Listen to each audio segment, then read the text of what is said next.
वर्षाची पत्नी यशोधरा हिने 500 बायकांना ओळख केलं आणि आम्हालाही ते ज्ञान प्राप्त करायचंय, आम्हालाही हे घ्यायचंय म्हणून त्यांनी बंड केलं आणि त्या बुद्धांकडे गेल्या आणि अनंत पदापर्यंत त्या पोहोचल्या.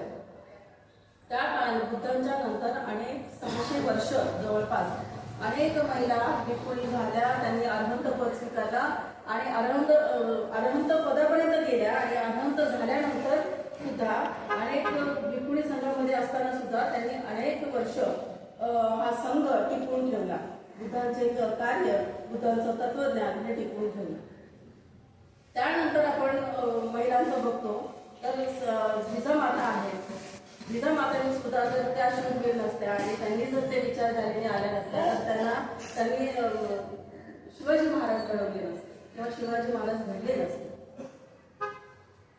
महिलांचा फार मोठा याच्यामध्ये सहभाग असायला हवा. माझं सांगण्याचा उद्देश हा आहे की महिलांचे फार मोठा सहभाग असायला हवा.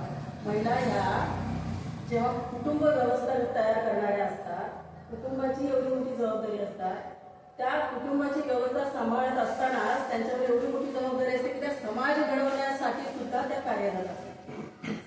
कुटुंबामध्ये जर त्यांनी शिक्षण दिलं, महिला जर शिक्षित असेल तर कुटुंबाला काय देणार आणि कुटुंबाला जर नाही मिळालं आणि त्यातून चांगले व्यक्ती जर नाही घडले तर ते समाजामध्ये चांगले व्यक्ती कसे घडणार आहे आणि समाज जर चांगला नाही घडला तर मग भारताचं भविष्य किंवा राष्ट्राचं भविष्य काय असणार. म्हणून महिलांवरती ही फार मोठी जबाबदारी.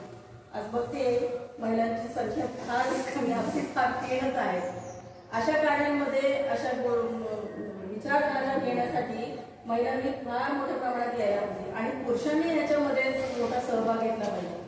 महिला जेव्हा पुढे जातात ना तर ही विचारधारा म्हणून विचारांची जी संस्कृती येत गेलेली आहे ना की तिला काय करायचंय, तिला काय कळतंय, तिला काय समजतंय, ही जी विचार प्रणाली तिथून आलेली आहे ना आणि मग तिला स्वयंपाक करायचंय, तिला एवढी कामं पडलेली आहेत, तिला कशाला आणायचंय, ती घरातलं बघते ना, एक भाग बघते ना, पण तो घराचा डोळा सांभाळण्यासाठी सुद्धा तिला ही विचारधारा घेणं, ते विचार घेणं फार गरजेचं आहे. आपण मोबाईल काढला की मोबाईल काढल्यानंतर एक सावित्रीबाई फुलेंचं टाकलं की त्या मोबाईलवर